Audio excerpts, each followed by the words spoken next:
حضرت امام محمد رحمۃ اللہ علیہ کا واقعہ بڑا تعجب والا واقعہ، تہجد کی نماز کا وقت ہے، امام ابو حنیفہ رحمۃ اللہ علیہ تہجد کی نماز سے فارغ ہوئے، ایک نوجوان سا لڑکا بھاگتے ہوا آیا، حضرت میں نے ایک مسئلہ پوچھنا ہے۔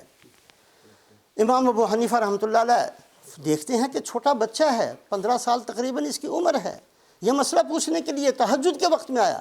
حضرت میں نے مسئلہ یہ پوچھنا ہے کہ ایک آدمی ایک نوجوان ہے، اس نے عشاء کی نماز پڑھ لی عشاء کے وقت کے اندر، پھر وہ سو گیا، اس کے بعد وہ بالغ ہوا ہے، رات کے اندر وہ بالغ ہو گیا، اب اس کو جب وہ اپنی نیند سے اٹھا ہے، اس کو عشاء کی نماز دوبارہ پڑھنی چاہیے یا جو نماز اس نے پڑھی تھی وہ ادا ہو گئی؟ یہ مسئلہ پوچھا ہے۔ کسی کا دماغ یہاں تک پہنچتا ہے، بچہ ہے، بچپن کے اندر نابالغ ہونے کی حالت کے اندر عشاء کی نماز پڑھ چکا، پڑھ کر وہ لیٹ گیا، بالغ ہو گیا، بالغ ہونے کے بعد اس کو اس نماز کا دہرانا ضروری ہے یا اس کی نماز ادا ہو گئی؟ حضرت امام صاحب نے فرمایا کہ نہیں، اس کو نماز دوبارہ پڑھنی پڑے گی۔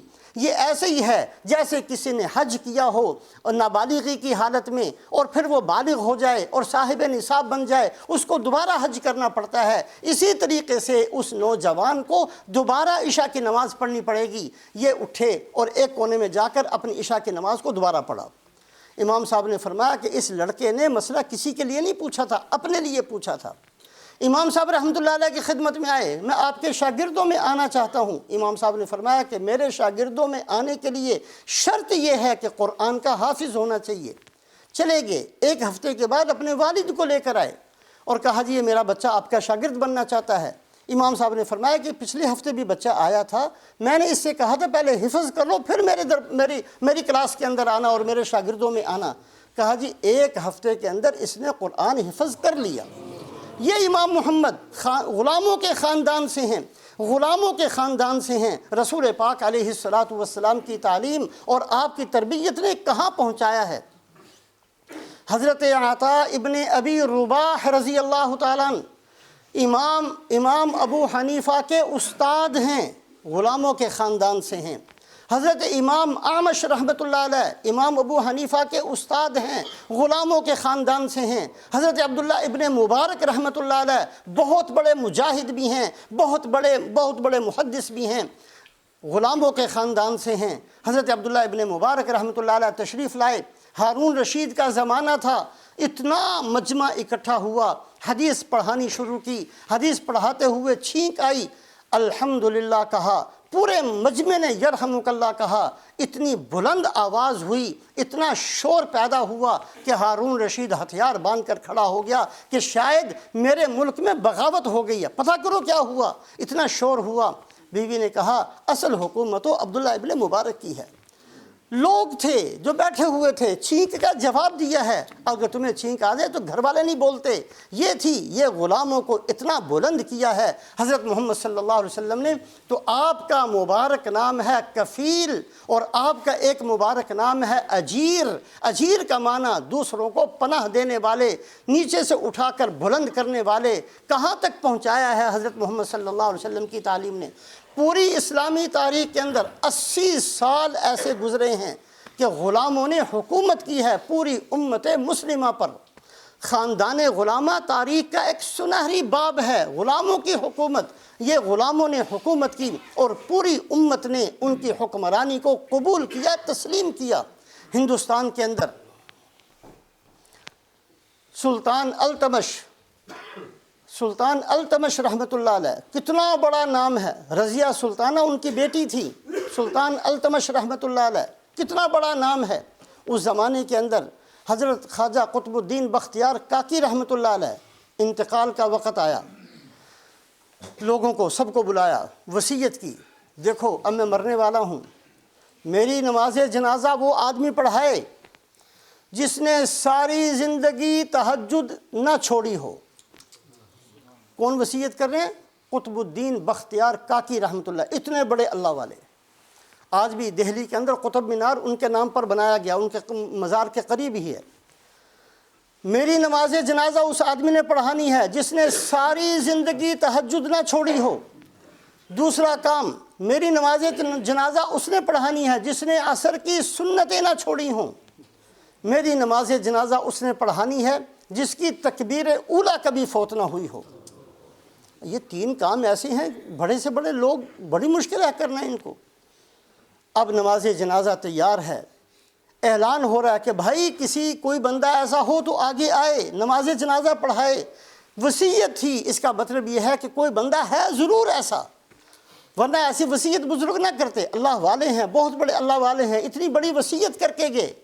اس کا مطلب یہ ہے کہ کوئی بندہ موجود ہے، ایسا بندہ موجود ہے یہاں جس نے کبھی تکبیر اولیٰ کے بغیر نماز نہیں پڑھی، جس نے کبھی تہجد نہیں چھوڑی، جس نے کبھی عصر کی سنتیں نہیں چھوڑی۔ کوئی بندہ موجود ہے، آگے آؤ تاکہ نماز جنازہ پڑھی جائے۔ کافی دیر ہو گئی، بہت دفعہ اعلان کیا گیا، آخر ایک آدمی اپنے چہرے پر نقاب ڈال کر آگے آتا ہے اور نماز جنازہ پڑھا کر حضرت قطب الدین بختیار کاکی رحمۃ اللہ علیہ کی پیشانی پر بوسہ دے کر کہتا ہے کہ حضرت کیوں میرا راز فاش کر دیا۔ بعد میں لوگوں کو پتہ چلا یہ سلطان التمش ہے، یہ بادشاہ ہے ہندوستان کا، یہ وہ آدمی ہے جو حکمران ہے، اور یہ وہ آدمی ہے جو خاندان غلامہ میں سے ہے، جو غلاموں کے خاندان میں سے۔ تو رسول پاک علیہ السلام کی سیرت کو جاننے کے لیے، آپ کی مبارک زندگی کو پہچاننے کے لیے، اور آپ کی مبارک زندگی کے ہر پہلو کو دیکھنے کے لیے آپ صلی اللہ علیہ وسلم کے مبارک نام، جیسے اللہ پاک کی ذات کو پہچاننے کے لیے اللہ کیسے ہیں، اللہ کیا کرتے ہیں، کس کے ساتھ کیا معاملہ کرتے ہیں، فرمان بردار کو کیسے نوازتے ہیں، نافرمان کو کتنا موقع دیتے ہیں، کتنی ڈھیل دیتے ہیں، گناہ گار کو کیسے بخشتے ہیں، گناہ گار پر کیسے پردہ ڈالتے ہیں، ان ساری چیزوں کو پہچاننے کے لیے اسماء الحسنی اللہ کے مبارک نام ہیں۔ اسی طریقے سے حضرت محمد صلی اللہ علیہ وسلم کی مبارک زندگی کو جاننے کے لیے، آپ کی مبارک سیرت کو پہچاننے کے لیے